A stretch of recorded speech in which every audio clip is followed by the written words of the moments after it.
How's it going, everyone? My name is Derek Afasi. I'm the owner of Afasi Financial Group and RetireSharp.com. Today's topic, I want to discuss with you what are the best annuities for retirement income and really go into a pro and con analysis on common mistakes that individuals make when looking to purchase an annuity contract and then how to really look for the best annuity for the individual situation. So, if you're 50 years old and you want to place your dollars into an annuity, what might be the best option for you, or how to really look at that 30,000 foot view and say, okay, these are the different offers. This is how I decipher what the best offer is so I don't fall victim to that, most common mistake. And you could compare that to an individual that's age 60 that's looking to trigger income in the next couple of years. Those are going to be two entirely separate avenues with the 50-year-old versus 60-year-old on what might be the best, possible route. So to kind of take a step back, what exactly are annuity contracts? How exactly can they be used most efficiently? And then how could you figure out the best ones for your individual situation? And the annuity contracts are the opposite of life insurance.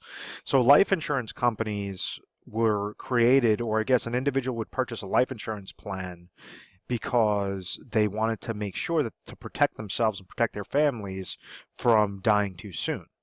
So they would be paying these small premiums, either every month or every year into a plan. God forbid they were to pass away, you have a lump sum death benefit amount that gets paid out to the beneficiaries.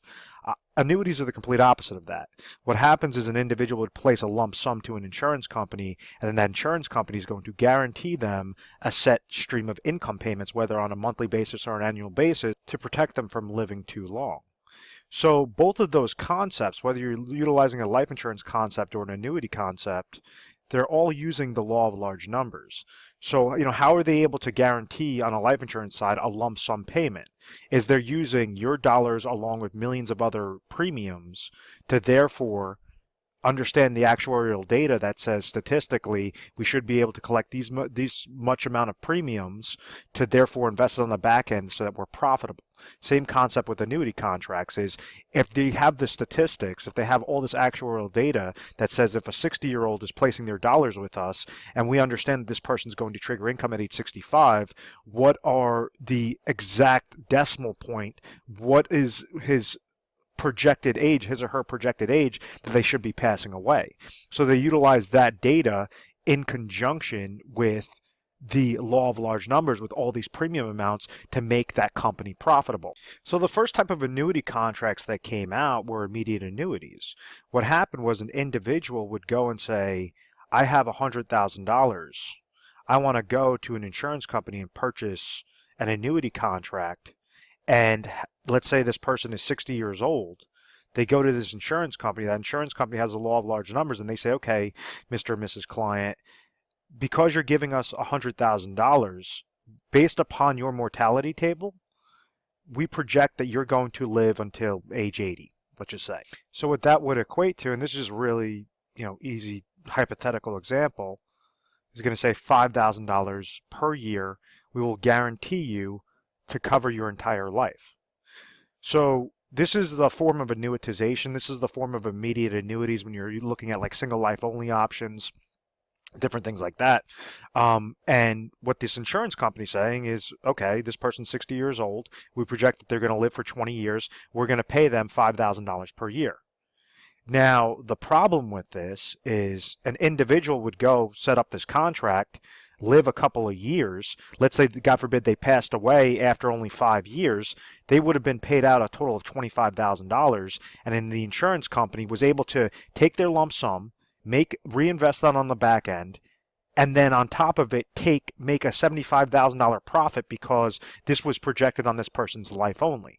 So some individuals would be living past that 20-year mark, where therefore they're now getting into the insurance company's pocket, and that every year past that 20-year mark that it would have paid back their $100,000, they're now saying, okay, well, I'm having $5,000 extra dollars, $5,000 extra dollars, $5,000 extra dollars. So for the individual that lives to age 100, they received an additional $100,000, and that was a profitable move for them. Majority of the times, because the insurance companies are controlling the actuarial data, they would say, okay, well, one person might pass away too soon, the next person might pass away too soon. Even if that person lives past that certain break point, they've already been able to make interest off of those monies because they're receiving it in the form of a lump sum. So a lot of individuals didn't necessarily like that concept of annuitization. They didn't like that concept of the single life only income because they're saying, I'm getting paid $5,000 a year. I understand this is going to last me for the rest of my life, but God forbid if I pass away within that 20-year mark, now my family receives nothing. I saved up this $100,000. I wanted to make sure to leave it to my family members, and now they don't receive a single dollar. So that was the problem with single life only plans or annuitization type contracts. So after the early 2000s, you had these types of contracts that came out that are annuity contracts with something known as an income rider. So we understand annuitization is when the individual is surrendering full control of their monies, receiving a guaranteed lifetime payment. But if this person passes away too soon, now all those dollars that they thought were that they didn't use up, rather than have that go to the beneficiaries, it would go directly back into the insurance company. So it's just going to add to that insurance company profits. So insurance companies, what they try to do is push a lot of the annuitization. They try to push a lot of the immediate annuities because they understand that that's what's going to be most profitable for them. You had the other variation that came out, which was annuity contracts. You could have it on variable annuities and fixed index annuities. And they have this concept with an income rider that somebody could attach to it. And what this does is it gets rid of that problem off of saying, hey, if I'm receiving $5,000, I threw $100,000 in with an insurance company and they're guaranteeing me $5,000 for the rest of my life. And let's say this person passes away after 5 years. Well, they would have got paid, 5,000 times 20, that would be 25 grand. And 75,000 is going back to the insurance company, and the insurance company was able to make money off of their money because they were able to leverage that lump sum. When you utilize like a variable annuity or fixed index annuity with income rider, understand I hate variable annuities to begin with, but I do like the concept of an income rider. If someone's using a variable annuity with an income rider or a fixed index annuity, I think a fixed index annuity with an income rider works a lot better than a variable annuity because it gives you higher contractual guarantees than with a variable annuity. And variable annuities have a lot of hidden fees off of like a 300, 400 page prospectus. So there's a couple different features there. But if we're talking about the retirement income play, what this does is, let's say if you have $100,000 and you have it with an insurance company that you attach an income rider to it, what this does is it says, okay, you're going to have your physical money account, which is known as an account value. And depending upon how this is structured, if it's variable, it's going to be hit with fees. It could go up with the market, could go down with the market. If it's a fixed index annuity, they could get hit with an income rider fee. If the market goes down, you're going to gain 0%. If the market goes up, you're going to receive a credit into your account. So it gives you more safe consistency. So let's say if the market goes, hell in a handbasket, doesn't really gain anything, and this person attached an income rider to this, and that income rider is allowing them to receive $5,000 of lifetime income, well, that $5,000 is going to be deducted from that account value each and every year. Let's say if all things remain equal, same exact scenario, this person passes away after 5 years, they would have $75,000 that's sitting in their account value. They would have been able to receive that $5,000. God forbid they pass away. Well, now $75,000 gets left over to the beneficiaries. So it allows the individual to have more control. Let's say if they live past that 20-year mark and there's nothing left in this account value and they keep living and living and living, they live into their hundreds. Well, just like this annuitization phase where they're getting into the insurance company's pockets, that's when it's profitable.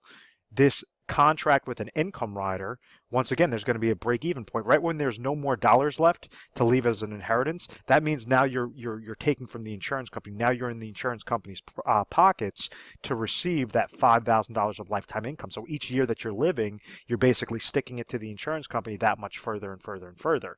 So the income riders can be a very good way on how you're trying to decipher what are the best annuities for retirement income. The problem with the income riders is you have so many different, what I like to call smoke and mirrors, so many nice shiny objects out there that is more of a distraction, more of a marketing ploy for insurance companies to try to act like their products are very good. What I mean by that is like you might have came into contact with, I talk a lot about like a hybrid annuity or annuities with income riders, and you might see some contracts say, oh, we're going to give you a 10% premium bonus, or we're going to give you a guaranteed 7% roll-up. What exactly does that mean? And when you're looking at like a retirement situation, the best ways to leverage annuity contracts for guaranteed income or for retirement income is when you're looking at your specific scenario. So I always say a very important aspect of retirement planning is making sure that your income sources are covered. If we take a quick example of we're sitting down with a client, and let's say they're currently age 60, they want to retire at age 65. And at this age 65, they need exactly $50,000 of income per year to last them for their life or theirs and their spouse's life for the rest of their life. So at age 65, maybe they're going to trigger Social Security income, and that Social Security income is going to be $30,000.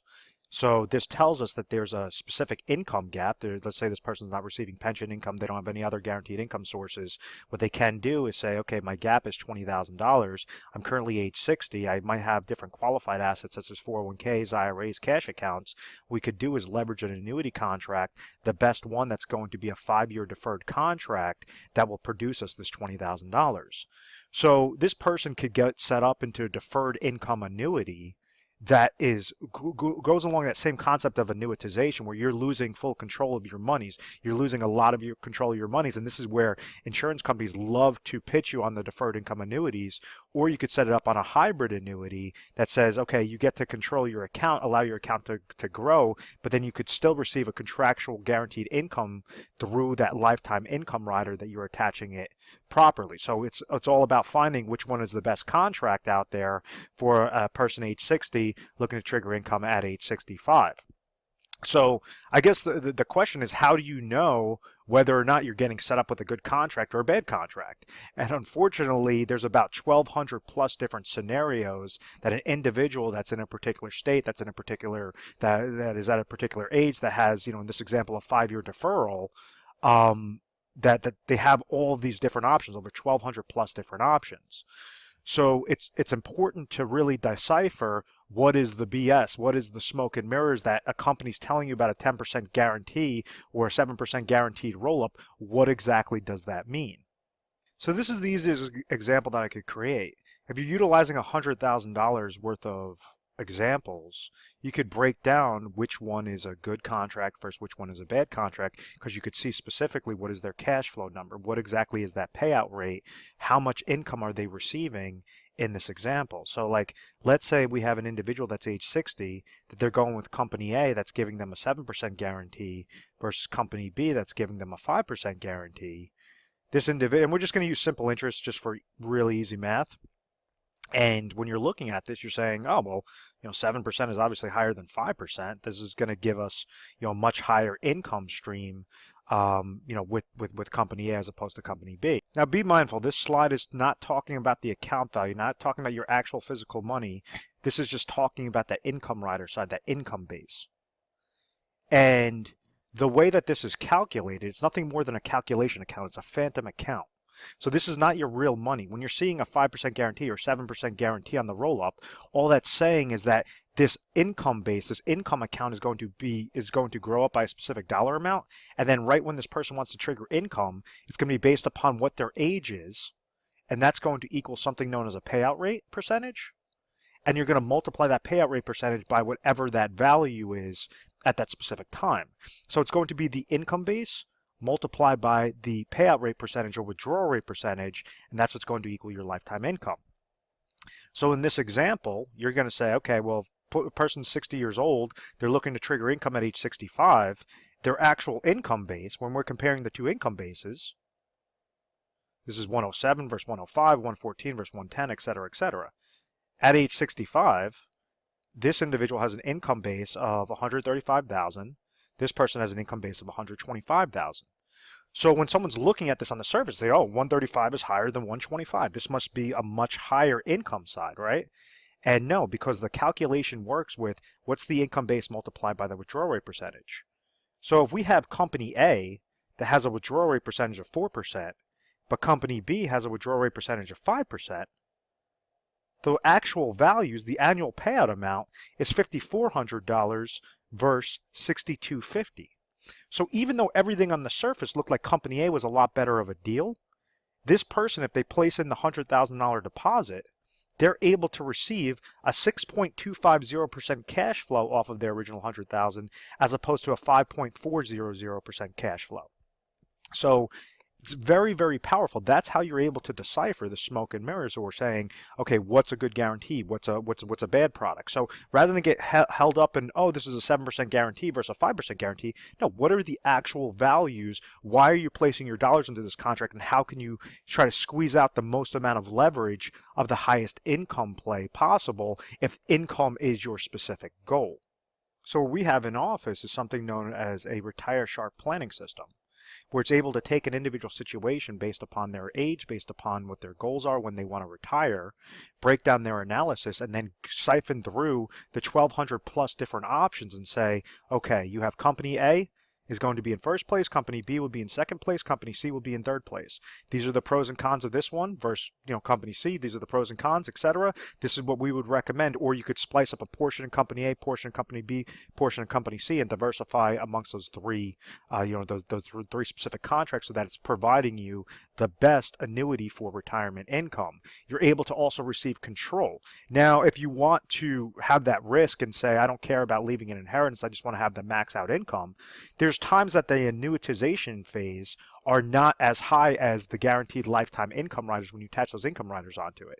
So you're essentially really shooting yourself in the foot when you're going with those annuitization, when you're going with those immediate annuities, as opposed to structuring out an annuity plan properly. And what we try to do is make sure that we're taking your scenario and we're breaking down to very simplistic terms. One of the benefits of our agency, we're an independent agency. So we're not captive. It's not as if you're walking into insurance company XYZ and saying, hey, I'm interested in an annuity. And, surprise, surprise, they're only going to be offering you that one company and their one annuity contract. The odds that that one contract is going to be the best out of the 1,200 different scenarios is slim to none. And the reason why this is so powerful is, let's go off of that same example. And we understand what the cash flow percentages are, and we're going back to that gap. We said before with the example that the gap was $20,000.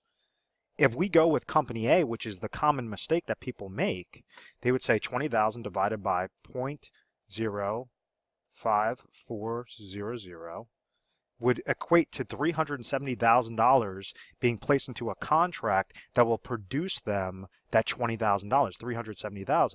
If we go with what the correct situation is, we're using the smallest amount of dollars to place into an annuity and only as much as necessary, this person could say, okay, $20,000 is my goal, divided by 0.06250 says $320,000.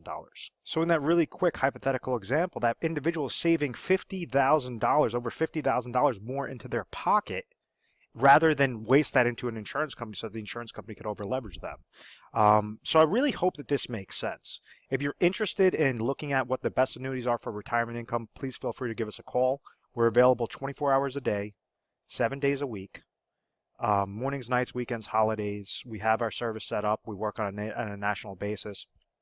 And when calling into our agency, what you could expect is you're going to speak to an assistant. You're going to tell them your situation. You're going to say, hey, I saw a video online on the best annuities for retirement income. Can I please speak with a specialist? That assistant's going to patch you over to a specialist, and that specialist is going to ask you a whole slew of questions to figure out what your situation is, what your goals are.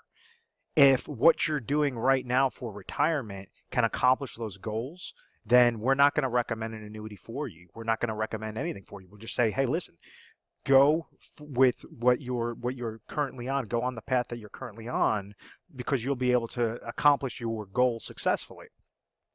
Now, if there's a gap, which a majority of the times there are gaps into certain plans, we might give you recommendations on how to suffice those gaps. What are the best possible contracts that you could place a portion of your dollars into, and only as much as necessary to accomplish your retirement income goal, and go through the 1,200 plus different scenarios, because we are an independent agency. We're not going to be biased towards one company over the next. It's whichever is going to be right for your situation. We work for the client. We don't work for the company. We're A+ rated on the Better Business Bureau. I believe it's because of our methodical process. We've always had very good reviews. We've never had any complaints.